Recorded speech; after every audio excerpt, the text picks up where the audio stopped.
Display board cable இருக்கு பாத்தீங்களா, இதோ கிட்ட பாத்தீங்கன்னா தெரியும் நினைக்கிறேன். ஸோ இதுதான், அவ்வளவுதான் கனெக்ட் பண்ணியாச்சு. இந்த மாதிரி 3 மானிட்டர்ல கனெக்ட் பண்ணணும். ஒன்றுல கனெக்ட் பண்ணி இன்னும் 2 மானிட்டர். இப்போ நம்ம என்ன பண்ண போறோம்னா மானிட்டர்ல கனெக்ட் பண்ணிருக்க டிஸ்பிளே போர்ட் கேபிள்ஸை நம்மளோட கிராஃபிக்ஸ் கார்டில் கனெக்ட் பண்ணணும். ஸோ அதுதான் இப்போ பண்ண போறோம். இப்போ நான் 3த்தையுமே கனெக்ட் பண்ணியாச்சு. ஹை டூட்ஸ், இந்த வீடியோ பார்த்தீங்கன்னா A2D டிஸ்பிளே போட்டு யூஸ் பண்ணிட்டு அவங்க 3 டிஸ்பிளேவும் கனெக்ட் பண்ணிட்டு இருப்பாரு. எனக்கு உடனே ஒரு கேள்வி, ஏன் இவர் USB-C கேபிள் யூஸ் பண்ணியிருக்கலாமே அப்படின்னு சொல்லிட்டு பைத்தியக்கார குதியா அப்படின்னு சொல்லுவேன். I know. ஆனா A2D-யோட பதில் என்னவா இருந்திருக்கும்? I'm limited by the technology of my time. இப்போ ரீசெண்டாக பார்த்தீங்கன்னா டெக்னாலஜி எவ்வளவோ டெவலப் ஆயிட்டு இருக்கு. ஆப்பிள் கூட அவனோட லைட்னிங் போட்ட ரீப்ளேஸ் பண்ணிட்டு USB-C டைப்பை கொண்டு வந்துட்டானுங்க. ஆனால் டிவியில் மானிட்டரில் இதெல்லாம் பார்த்தீங்கன்னா மேக்ஸிமம் HDMI கேபிளோ இல்லை டிஸ்பிளே போட்டோ தான் கொடுத்துட்டு இருக்கானுங்க. USB-C கேபிளை கொடுக்க மாட்டானுங்க. சரி, நானும் என்னடா ரீசனா இருக்குன்னு சொல்லிட்டு கூகுளில் போயிட்டு நிறைய சர்ச் பண்ணிட்டே இருந்தேன். அப்போ எனக்கு நிறைய சிக்கிச்சு. உங்களுக்கு காட்டுறேன். அதை பற்றி தெரிஞ்சுக்கிறதுக்கு முன்னாடி ஃபர்ஸ்ட் இந்த HDMI போட்டு எப்படி டெவலப் ஆச்சு, அப்போ டிஸ்பிளே போட்டு எப்படி டெவலப் ஆச்சு அப்படின்னு சொல்லிட்டு தெரிஞ்சுக்கலாம் வாங்க. இந்த அவதாரத்தை பற்றி கூற வேண்டும் என்றால் பல நூற்றாண்டு காலம் பின்னோக்கி செல்ல வேண்டி இருக்கும். ஃபர்ஸ்ட் பிகினிங்ல நம்மளாம் ஆடியோ வீடியோ கேபிள்னு சொல்லிட்டு ஒன்று யூஸ் பண்ணிருப்போம், அந்த சிவப்பு மஞ்சள் அப்படின்னு சொல்லிட்டு. நான் சின்ன வயசுல இருக்கும்போது எங்க தாத்தா வீட்லயோ இல்லை சுற்றி யாராவது வீட்லயோ ஏதாவது புடிங்கிச்சுன்னு வச்சுக்கோங்களேன், நம்மள தான் கூப்பிடுவாங்க.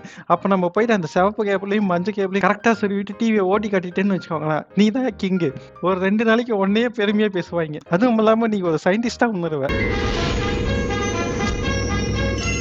ஓகே, இது அந்த காலத்துல இருந்துச்சு.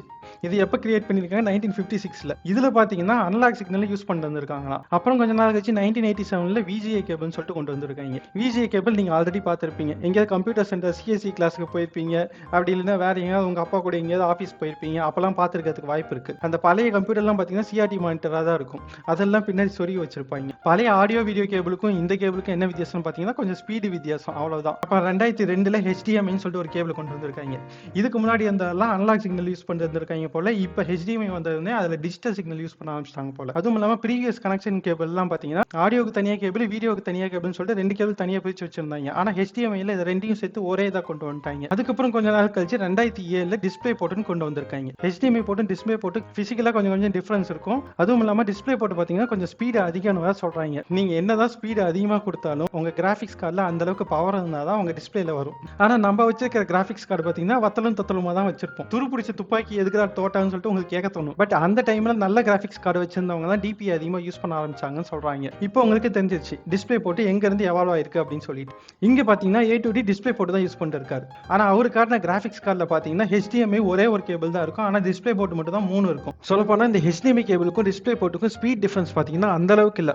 ஒரு 30 GB/s இல்ல 20 GB/s தான் அதிகமா இருக்கும். இருந்தாலும் பாத்தீங்கன்னா இவங்க கிராஃபிக்ஸ் கார்டில் HDMI போர்ட் யூஸ் பண்ணாம டிஸ்பிளே போர்ட் மேக்ஸிமம் யூஸ் பண்ண ஆரம்பிச்சிட்டாங்க. அது ஏன்னா HDMI போர்ட் உங்க டிவைஸ்ல வைக்கணும்னா அதுக்கு வந்து ராயல்டி சார்ஜஸ் அப்படின்னு சொல்லி அந்த HDMI போர்ட்டை கண்டுபிடிச்சவங்களுக்கு ஒரு காசு கொடுக்கணும் மாட்டேது. அதுக்கப்புறம் தான் அந்த போர்ட்டை உங்க கிராஃபிக்ஸ் கார்டில் வைக்க முடியும். ஆனா டிஸ்பிளே போர்ட்டுக்கு அப்படி எதுவுமே இல்லை. அதை உங்க கிராஃபிக்ஸ் கார்டில் யூஸ் பண்றதுக்கு யாருக்குமே அமௌண்ட் கொடுக்க தேவையில்ல. அதனால கம்பெனிக்காரங்க என்ன பண்ணிட்டாங்க, HDMI எல்லாம் தூக்கு ஃபுல்லா டிஸ்பிளே போர்ட்டை யூஸ் பண்ண அப்படின்னு சொல்லிட்டு அதுக்கடுத்து வந்த கிராஃபிக்ஸ் கார்டில் எல்லாமே மேக்ஸிமம் இந்த டிஸ்பிளே போர்ட்டை யூஸ் பண்ணிட்டாங்க. ஆகையால தான் இங்க A2D அதை யூஸ் பண்ணிட்டு இருக்காது. சரி, இந்த HDMI காரன் தான் அதிகமாக காசு வாங்குறானே, அப்பனா எல்லா இடத்துலையும் இந்த டிஸ்பிளே போர்ட்டே வைக்கலாமே அப்படின்னு சொல்லிட்டு நீங்க கேட்கலாம். அப்படி பண்ண முடியாது. ஏன்னு கேட்டீங்கன்னா இந்த டிஸ்பிளே போர்ட்டு மானிட்டருக்கும் கம்ப்யூட்டருக்கு மட்டும் தான் சப்போர்ட் பண்ணும். மற்ற டிவைஸான டிவி ரிசீவருக்கெல்லாம் கம்பேட்டபிள் இல்லை. ஆகையால இந்த லேப்டாப் மேனுஃபேக்சர் என்ன பண்ணிருக்காங்க, டிஸ்பிளே போர்ட்டை லேப்டாப்ல கொடுக்காம HDMI போர்ட்டை மட்டும் லேப்டாப்ல கொடுத்துட்டாங்க. சரி, அதெல்லாம் ஓகே. இப்போ USB-C மூலியமா மானிட்டர் கனெக்ட் பண்ண முடியுமா முடியாதான்னு கேட்கறேன்.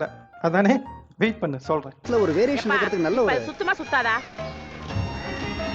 சுத்தம். இந்த டிஸ்பிளே போர்ட் வந்ததுக்கு அப்புறம் இந்த டிஸ்பிளே போர்ட்டுக்கும் HDMIக்கும் கொஞ்சம் காம்படிஷன் வந்திருக்க மாட்டேது. ஆகையால நீ அதிகமாக ஸ்பீட் கொடுக்குறேன், நான் அதிகமாக ஸ்பீட் கொடுக்குறேன்னு சொல்லிட்டு இவங்க வெர்ஷன் ஒவ்வொரு வெர்ஷனா இன்க்ரீஸ் பண்ணிட்டே இருக்காங்க. இதுல என்னென்ன டிஃபரன்ஸ் வரும்னா ஸ்பீடு தான் இன்க்ரீஸ் ஆகும். இப்போ லேட்டஸ்ட் HDMI கேபிளோட ஸ்பீட் எவ்வளோன்னு பார்த்தீங்கன்னா 48 GB/s. அதே சமயம் டிஸ்பிளே போர்ட்டோட ஸ்பீட் எவ்வளோன்னு பார்த்தீங்கன்னா 80 GB/s. இவங்க அடிச்சுக்கிட்டே இருக்கும்போது 2011ல் ஆப்பிள் என்ன பண்ணிட்டாங்க, தண்டர் போர்ட்னு சொல்லிட்டு ஒரு கனெக்டிங் கேபிள் இன்ட்ரோடியூஸ் பண்ணிட்டாங்க. அப்போ அந்த கனெக்டிங் கேபிளோட ஸ்பீட் என்னன்னு பார்த்தீங்கன்னா 10 GB/s சொல்றாங்க. அப்போ கூட HDMI கேபிளோட ஸ்பீடு கொண்டு வரல.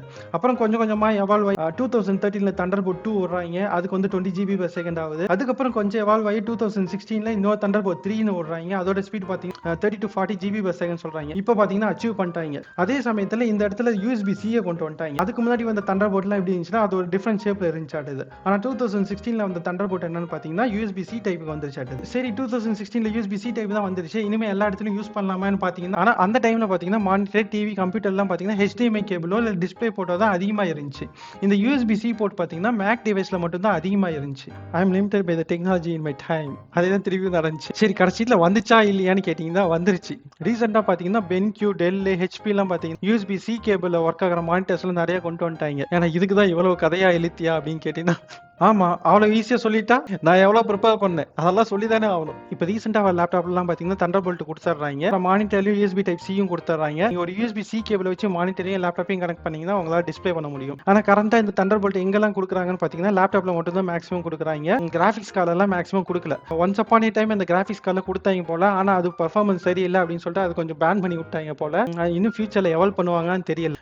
இன்கேஸ் நீங்கள் ஒரு அடிஷனல் மானிட்டர் கனெக்ட் பண்ணணும்னா இந்த USB-C கேபிளை வச்சு கனெக்ட் பண்ணலாம். அதுக்குன்னு நீங்கள் எல்லா USB-C டைப்லையும் சொருவக்கூடாது. பயன்படாத ஓட்டையில சொருவுனா எந்த பயனும் இல்லை. உங்க லேப்டாப்ல இருக்க USB-C போர்ட்டுக்கு பக்கத்துல தண்டர்போல்ட் சிம்பிள் இருக்கும்.